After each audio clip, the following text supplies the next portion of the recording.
Hi there, I'm Zahak and today I'm going to give you a few tips and tricks for how to improve your Battlefield 5 gameplay. Regardless if you prioritize getting that pro kill death ratio or if you want to just do anything to win, these tips will help you achieve your goals. We'll get deeper into what the actual objective is later in this video, but for now, just have it in the back of your head. Getting flag isn't the only way to play Battlefield. Before we start, I just want to mention I'm a variety streamer at Twitch. You can find the link in the description below. Many years ago, I played competitive Battlefield 2 at the highest tier. Since DICE already back then made some decisions that didn't sit well with the competitive scene and... well, we aren't here to bash DICE. That doesn't help you, does it? Anyway, today I enjoy casual Battlefield, which is something completely different. I stream Battlefield 5 at least every Thursday on Twitch.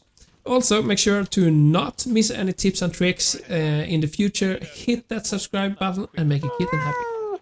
I'm dividing this video into the major steps: resources, positioning, objective. You can skip ahead to the different sections, but it might be confusing as I'm positive that, for instance, you don't think of resources the same as I do. Keep in mind that this video is trying to compress a whole bunch of what and how to think, while not lasting for the rest of the week. Each subject could easily be its own video, so we're just scratching the tip of the iceberg here. But it should be enough to improve your game significantly. Okay, so let's get down to business. The first thing we're going to talk about are resources. This includes, of course, weapons and ammo, but I'm going to start by explaining what further I consider a resource in Battlefield. Resources are everything that you have that can be spent to give you an advantage. Now, the same can of course be said about your opponent, but for now we'll focus on you. You want to improve. So everything that you have that can make a difference: weapons, ammo, health, vehicles, and vision. The general reasoning behind any resource is that you can spend it to gain an advantage, but lacking or completely missing a resource is usually a disadvantage. So let's make this very easy to understand. Here you stand, here is your evil clone, your enemy. The circumstances are equal, you and your clone are just as good. What is likely to make the difference in this fight? What can shift this fight in your favor, giving you a win in 9 out of 10 fights? You should always try to stay within the effective range of your weapon. The effective range of your weapon is simply the range where your weapon is most effective. Just to clarify, let's assume that you run around with a shotgun, God forbid. If your enemy is, let's say, 120 meters away, the shotgun is very useless. You should probably be happy if you get any hit at all, or most likely the enemy will mistake you for a mosquito or something. But if your enemy is about 10 meters away, the shotgun is suddenly extremely deadly, and it will almost be a feat to not kill with one shot. Anyway, to actually position yourself at best range is mostly done to, well, positioning of course, which we'll cover later, but knowing if you are at an advantage based on your choice of weapon is good. The next thing to keep in mind is the ammunition, both how much you got left in your current clip and somewhat overall. The overall amount of ammunition for primary and secondary weapons are not as vital in Battlefield 5 since you loot dead players, and usually there's a sick amount of ammo crates laying around. But the amount of ammo in your current clip is something that you always should keep track of in any shooter. You don't have to actually count every bullet in Battlefield 5, but you should at least know if you have full clip, half clip, or less. You don't necessarily gain an advantage of having full clip compared to half clip. It comes down to how prolific your aim is for the weapon you carry. If you usually need to reload before confirming your second kill, that means that on average you need more than half a clip per enemy. Well, obviously you need to make sure you reload before you engage enemies. Just remember that you're extremely vulnerable while reloading. You don't want to develop a compulsory reload, but rather judge the situation in the back of your head. Once you get a habit of it, it will happen automatically without any effort. Some players just do it from the beginning, not even aware of it happening. A tip for you: if you need to reload in the middle of an engagement, try to temporarily get in full or partial cover, or use the secondary weapon to finish off if in effective range. The technique to switch to the secondary weapon to finish off a target works very well also if your primary weapon has a low rate of fire, presuming that you hit your first shot. Not getting too far into details, let's just mention that obviously it's not good engaging enemy vehicles if you lack the appropriate gadgets. And if you have, you should still kite unless you have enough to either destroy it or force it to retreat, for instance from a flag. Moving on to health. It should be self-explanatory, but assuming that you and your enemy have the same level of skill and same equipment, if either have less than full health, that player will fall. The reasoning is that you should always try to stay at full health, get a pouch if possible, and if you have no pouch and take damage, you should of course wait to get the regeneration before pressing on. Unless there's a specific reason to press on anyway. Now, there may be situations where you have less than full health and either can't reach any pouch or don't want to, because you will have to walk forever. Personally, I sometimes like the patience to do so, and that's fine. Just know that it forces you to be more careful and you will be at a probable disadvantage in your next encounter. Having a tank is of course a huge boon. As the name suggests, it can usually tank a lot of damage, but know that the lighter versions usually are more usable for flanks and as they are more mobile. But that comes at the cost of being somewhat of glass cannon, meaning that they have great firing potential but can break easily. Airplanes in Battlefield 5 are either fighters or bombers. Fighters can evolve to either be effective versus other aircraft or infantry and to some extent ground vehicles. They basically can't capture flags though, and since their abilities to move are unparalleled, it makes sense to me that they are somewhat glass cannons as well. Correctly used vehicles are a very potent resource, while of course the lack of properly used vehicles creates very high demands on the other parts of the team. Speaking about the vehicles and how to use them efficiently is a whole matter on its own, and I'm not going to dive more into that now, except mentioning that in general you can use the same reasoning for them, even if this video is intended primarily for infantry. To have an actual visual of your enemy isn't exactly a resource. It's not something you can spend and need to reload or pick up again, just use your eyes. However, spotting is a limited resource. Spotting is extremely valuable and you should always keep half an eye down on the minimap. Also remember that even if enemies aren't spotted, they can leave trails, like dead bodies of your teammates on the minimap. Usually your teammates doesn't commit suicide. You can deny enemy vision by shooting down their flares. It is actually a good practice to do so. Just be aware that some players will locate your position by your shots fired, so preferably use silence gun when removing enemy flares. Oh yeah, you can actually use the enemy flares to determine their position. Just look at the tail before you destroy it. It points in the direction of the one who fired it. Now we are at the thing most players can improve, without that much effort actually. Especially in a game like Battlefield 5 where time to kill is fairly long, positioning makes more difference than raw aim in my opinion. Just to make it clear, I'm talking about tactical positioning and not strategical.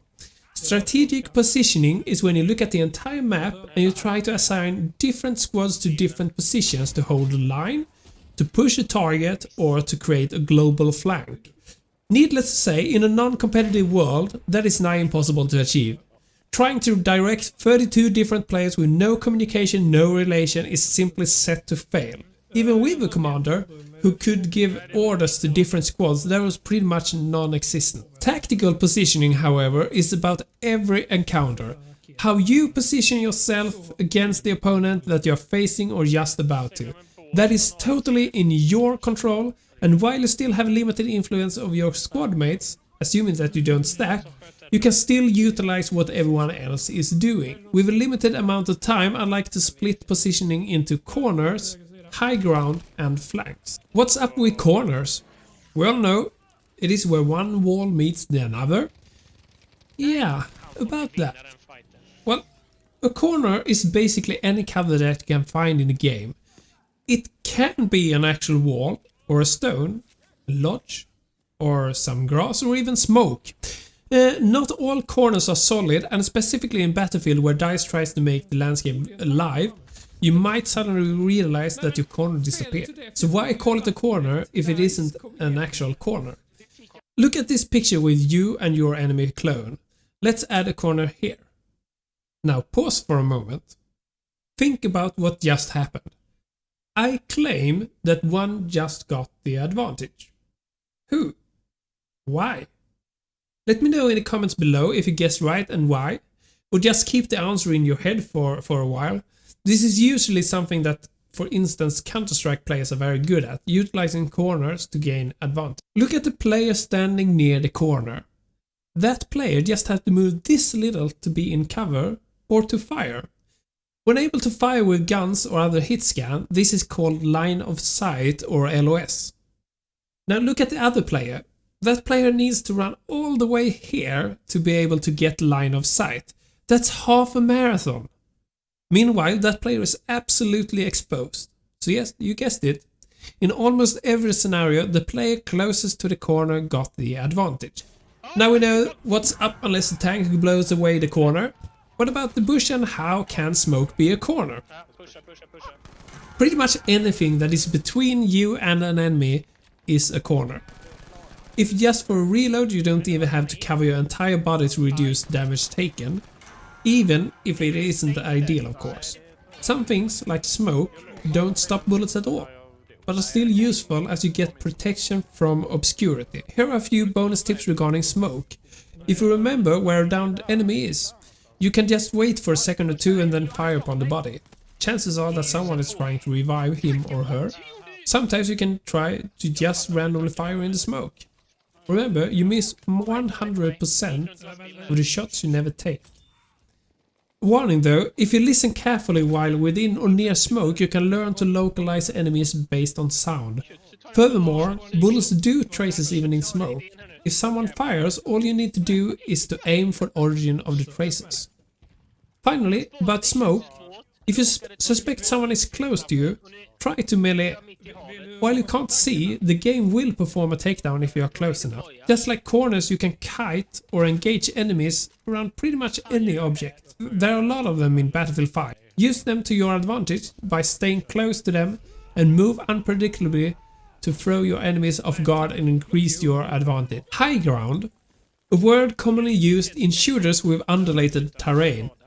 The best short description in the modern era is that high ground basically works like a corner, but horizontal instead of vertical, where one standing on top always has the advantage. Assuming that you don't use bow and arrow, it doesn't affect your range, and if you use a cannon or a tank, the effect isn't that strong. But you get the advantage since you can use the corner effect to control line of sight. Since we already spent quite some time talking about corners, I'm going to just leave it at that. Finally, we are at the last pass of positioning flanks. This is probably what most people think about when talking positioning. Furthermore, most people think about how to flank the objective area. That is all good of course, but flanking is so much more and can be used in every encounter. Let's go back to our two fellows over here. Remove the corner and add one player to the team here. Now, there is 2 versus 1. Odds just got bad for that player, didn't it? Yet no one is flanking, meaning that this player still only has to deal with one angle. While outnumbered, this scenario isn't optimal for a group of 2. To explain this, let's add another player. This time to this team, making equal numbers. 2 versus 2 should be an even fight, right? Except it isn't. Yeah, you heard me. This isn't an even fight. These fellows have a clear advantage. They are using a flank, all by a small one. Let me quote. In military tactics, a flanking maneuver is a movement of an armed force around an enemy force side flank to achieve an advantage position over it. Oh, this just got very technical and my head starts to hurt. Let's dumb this down again to our little figures. This one is flanking. This means that those 2 fellows have to handle enemies at more than one angle. They can handle this in a multitude of ways, but fact is that they are taking damage from multiple angles, making it harder to find and use corners effectively, or covers if you wish. They also need to turn to keep track of what is happening over here, causing split attention. The larger we can open the angle, the harder it is to handle for the group or player here. Opening the angle is something that you always can and should seek to do. Just make sure to not get into a bad positioning in search for a better angle, and be careful to not get too isolated from your squad or team. If you are in Narnia trying to find the perfect flank, you might end up running into an overwhelming force, and you can't expect to be revived when in Narnia. Another aspect to keep in mind when flanking is that while you do the flanking maneuver, you are basically useless to your team. This isn't 100% true, but to make it easy for now, let's just say that while you move, you are not doing anything useful at all. Long and slow flank might cause you to lose the game, even if you get a cool clip for your frag video. We're now at the final part of this video, the objective. One note before we get down to business: if you play competitive, the objective should be very clear already. Otherwise perhaps you should try a better team or something. But for public casual gaming, the objective becomes more blurred. Historically, Battlefield has been about capturing flags, which are a means to an end. Control the majority of flags and enemy points are slowly ticking down to 0. And once they have 0 points left, they lose. Super easy, isn't it? This is classical mode conquest. Strategic or tactical conquest are only two made-up names to reflect the map sizes and density of vehicles. Before we dive further into the points, let's measure a few other game modes in Battlefield 5. First we have Breakthrough, which sets up one attacking team and one defending team. Attackers have a fixed set of reinforcements, and their mission is to take control of all the sectors before they run out of reinforcements. Each sector has by design increased defensibility. Another game mode is Outpost, where you build radio towers and destroy enemy radio towers. After a given interval, the radio towers call for reinforcements, and first to 100 wins. I think it is 100. Well, anyhow, Outpost is a bit special because it is a game mode that can completely turn around, and you always spawn at your home base. Unless you can spawn on a squad member, spawn beacon or vehicle. Done! Now, we all know what to do, right? Well, not quite, actually. Killing enemies in Battlefield 5 is another aspect of the game, quite an important one as well, if I may. Depending on game mode, dying can decrease tickets, but only if not resurrected. That is actually often overlooked, which basically means that you can kill 50 enemies and still do nothing good for your team. In theory, that is. The reality is a tad more complex. And this is where it gets tricky and different players have different agendas. We are now touching strategy, by the way. Some might think that defending a point is the way to victory. Others might think that attacking another point is what is needed. A third group believes that sniping or engaging enemies while in the movement between flags is the solution. And finally, there's a group of players that doesn't give a damn about either, and either have assignments, personal agendas, or simply have no clue what they're doing. Maybe they're just trolling. Some may think that only one of these is the way to win games. And then they of course get real tilted as they consider everyone else complete morons. Truth is though, that most of these are useful, but the problem is usually that the balance of different methods are off, or they are in the wrong position, or the wrong time. Easiest example is when too many want to defend and don't see the opportunity to press forward, or too many are hiking in the bushes. Another common example is when the entire team is moving forward in a giant death ball, but not quick enough, meaning that some enemies keep flanking around to capture objectives behind. At the same time, some enemies are present for defense, slowing the death ball just enough to prevent overall flag control. Now this video has been running on for too long already, so and I mean this subject could easily be a video on its own. So let me know in the comments below if you would like a video diving further into objectives and perhaps primarily into strategy. I hope this video is of use for you. I would be so grateful if you tried one or two of these things for a while and then maybe get back with a comment and telling how you develop. Trying everything at once might make a mess of your head, so focus on just one or two things at a time. That's it for now. I'm looking forward to making more videos about how to become a better player. This video was mostly about general stuff that actually works in any shooter, but I will dive more into details in coming movies. Hit that subscribe button to get it all, and if you want to talk about it further, I'd be happy to chat with you live on Twitch. Ta-da!